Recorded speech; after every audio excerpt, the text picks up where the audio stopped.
Muy buenas noches, bienvenidos a Odisea. Es sabido que las expectativas de los distintos agentes económicos, sean inversores, financistas, empresarios, consumidores, lo que creen que va a pasar, las hipótesis que tienen sobre el futuro, rigen su comportamiento presente. Y ese comportamiento finalmente influye también en el futuro. Es lo que se conoce habitualmente con la frase de que los mercados descuentan determinados acontecimientos que dan por seguros que van a ocurrir. La política hace lo mismo. Es decir, el comportamiento de los seres humanos en el juego político y los comportamientos de los dirigentes políticos descuentan en el presente lo que creen que ya es inevitable que vaya a ocurrir. Bueno, hoy, en el juego del poder en la Argentina, en el sistema político, que lo incluye no solamente al mundo de la dirigencia política, sino que incluye también a sindicalistas, empresarios, medios de comunicación, todo ese sistema está operando con un supuesto, y es que el gobierno va a ganar las elecciones en el trazo grueso, en los números gruesos, del mes de octubre, es decir, las próximas elecciones del 22. ¿Y esto por qué? Porque las encuestas van indicando que se mantienen y en algunos casos se refuerzan los resultados de las primarias, que son, por esa rareza del sistema electoral argentino, una especie de elección directa o elección general anticipada. En el fondo, los que programaron este sistema de primarias, que fueron curiosamente Cristina Kirchner con su esposo Néstor, Sergio Massa como jefe de gabinete y Florencio Randazzo como ministro del Interior, que presidía esa reforma, hoy pagan el costo del Frankenstein que inventaron. ¿Por qué? Porque es un sistema electoral que induce, por distintos mecanismos técnicos, a que las primarias se conviertan en una encuesta perfecta y, por lo tanto, dirigen las expectativas de manera mucho más férrea.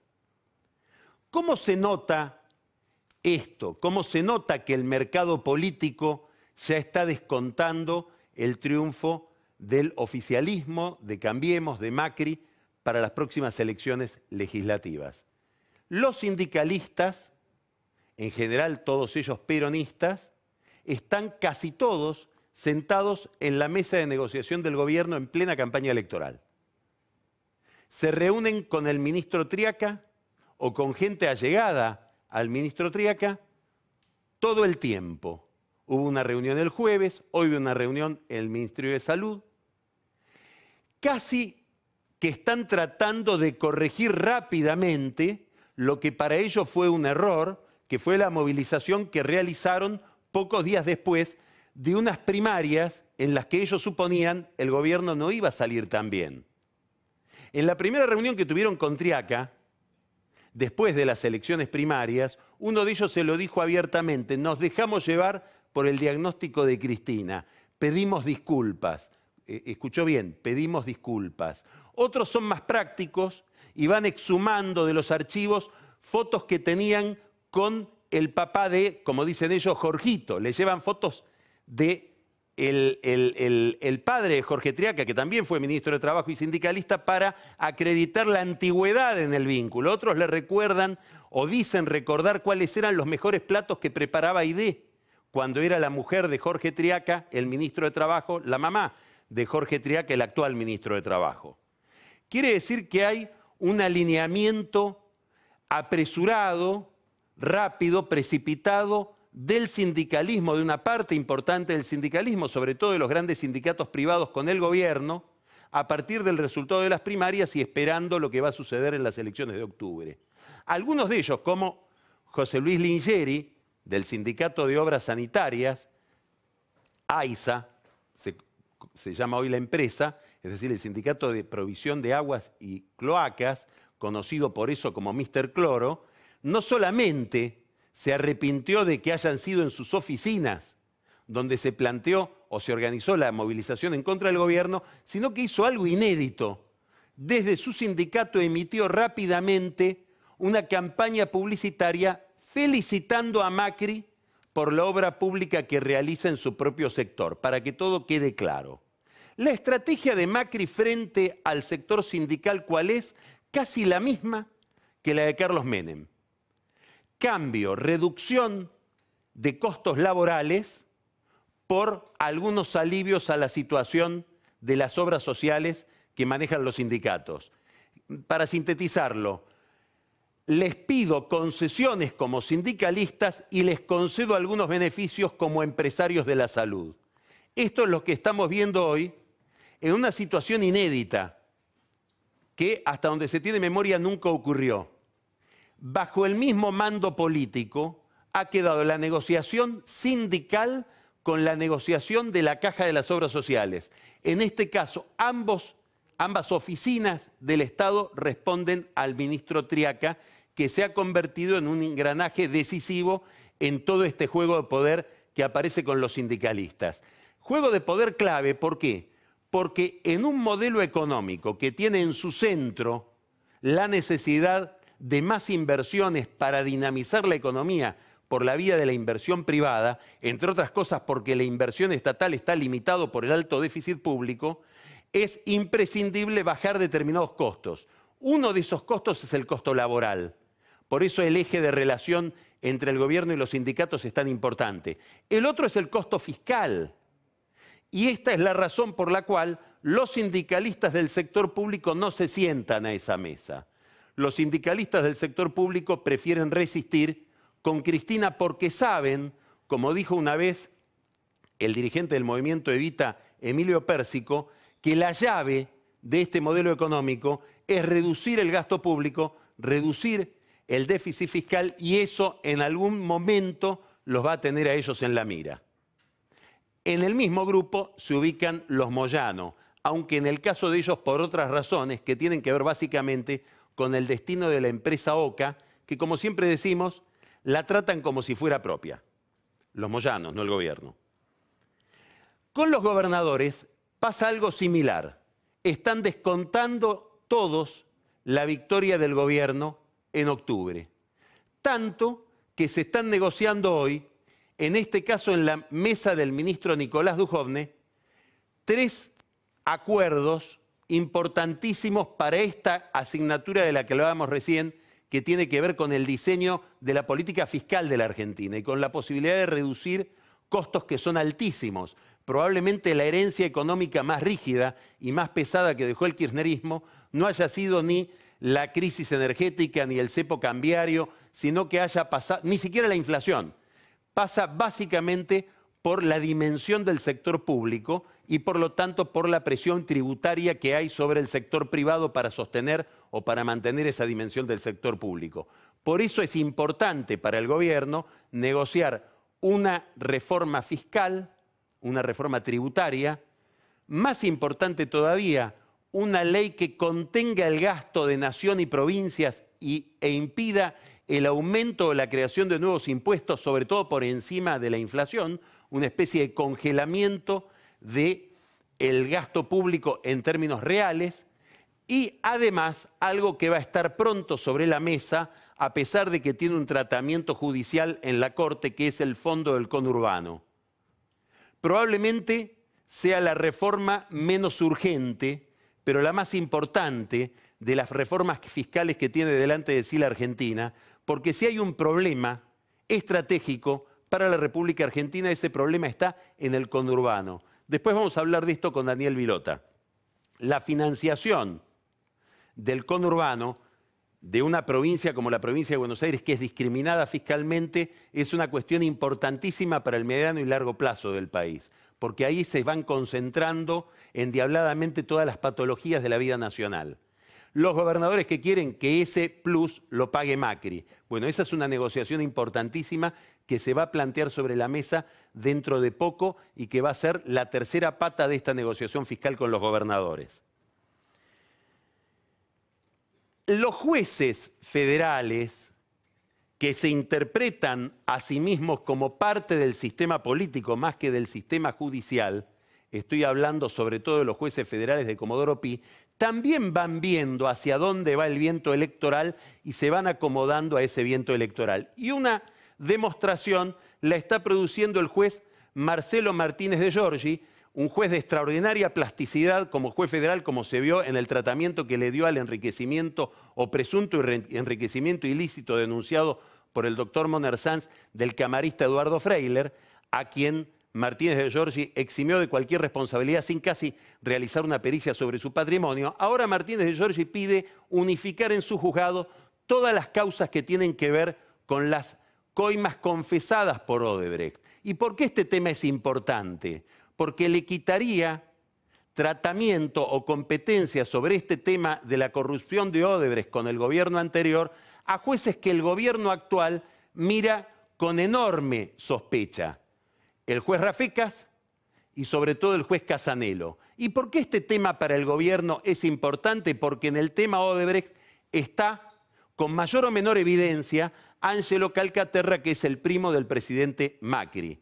Quiere decir que es una causa estratégica para los intereses de la empresa Sogma, para los intereses de lo que fue IEXA, ahora en manos de Midling, donde está un pariente muy cercano al presidente y por lo tanto el gobierno o la familia presidencial le presta extraordinaria atención a esta causa. Bueno, Martínez de Giorgi quiere unificarla en su juzgado, como lo pretendía también la Oficina Anticorrupción.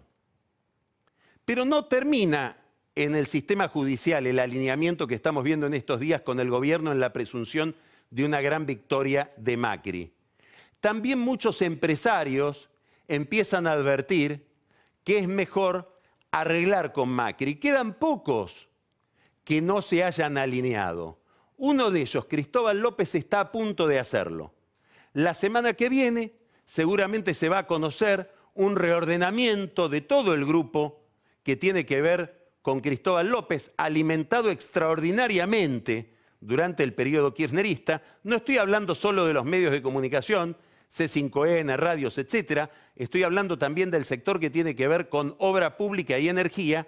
Y de uno u otro modo lo que se espera es que haya la incorporación, formal o informal, dentro de ese grupo, en la proximidad de ese grupo, de algún empresario ligado al presidente Macri. Algunos dicen que va a ser Orly Terranova, un empresario militante del PRO, dirigente del PRO de Mendoza, amigo de Nicolás Caputo, el mejor amigo de Macri, que entre otras cosas hoy ganó una importantísima licitación de generación eléctrica en una empresa que es Central Puerto, en la que él tiene una participación menor.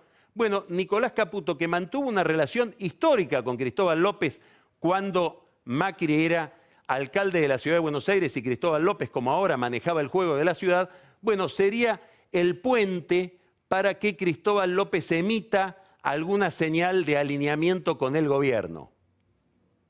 Sindicalistas, jueces, gobernadores peronistas, empresarios kirchneristas. La evidencia es que una de las cuestiones o uno de los resultados, uno de los corolarios que hay que sacar de este modo en que la política va descontando el triunfo de Macri en octubre es que Cristina se está quedando sola. Y lo advierte. Obvio que lo advierte. ¿Y cómo se lo explica? De la siguiente manera, en sus diálogos con amigos, dice, y al final la verdad es siempre la misma. El que tiene los fierros del Estado logra alinear a todos detrás de sí. Cuando los tuve yo lo lograba, se los pasé a Macri y ahora el eje de la política pasa a ser el que maneja el eje del poder estatal en la Argentina. Aun cuando no tenga mayoría en las cámaras, sigue hablando Cristina. ¿Por qué? Y porque lo que hay es una traición en masa del peronismo hacia mi persona. Y habla básicamente de gobernadores, de senadores, con Miguel Pichetto a la cabeza, y de sindicalistas. Probablemente la expresidenta tenga un error de diagnóstico con lo que está pasando. ¿Por qué? Porque si uno recuerda lo que sucedió en la campaña electoral, advertiría que la coincidencia de todos estos sectores con Macri es anterior a la llegada de Macri al poder, inclusive anterior al triunfo de Macri. ¿Por qué razón?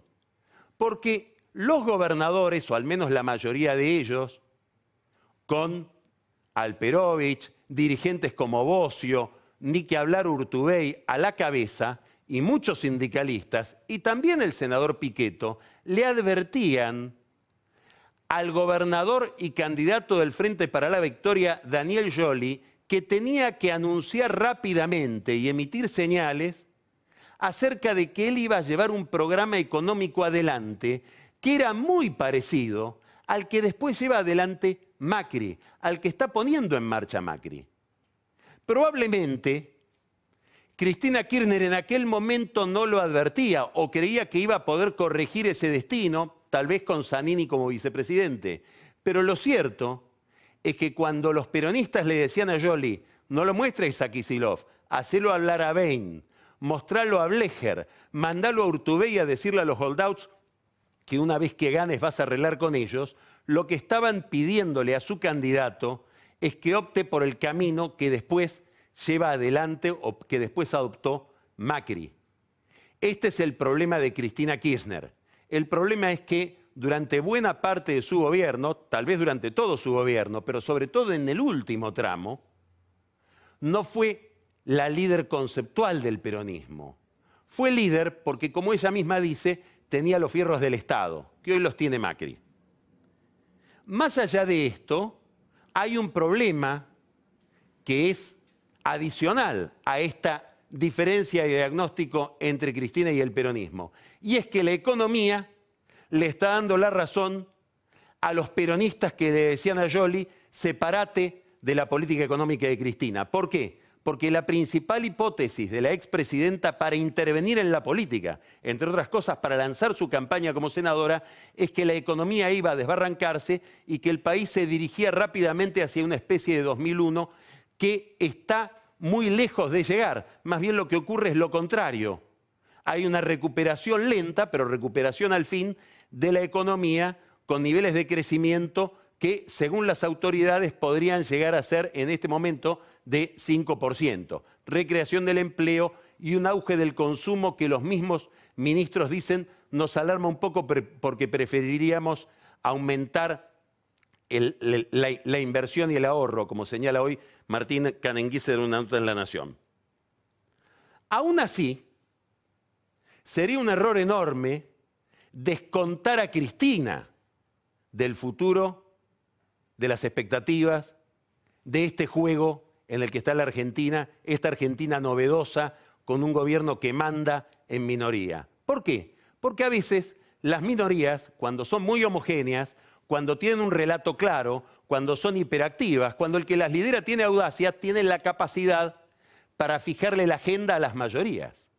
Habrá que ver cómo reaccionan los senadores del peronismo que acuerda con el gobierno cuando Cristina los denuncie por esos acuerdos en el Senado. Habrá que ver si no piden un sobresueldo por aquello que están pactando, argumentando que ahora el costo es mayor porque Cristina los denuncia.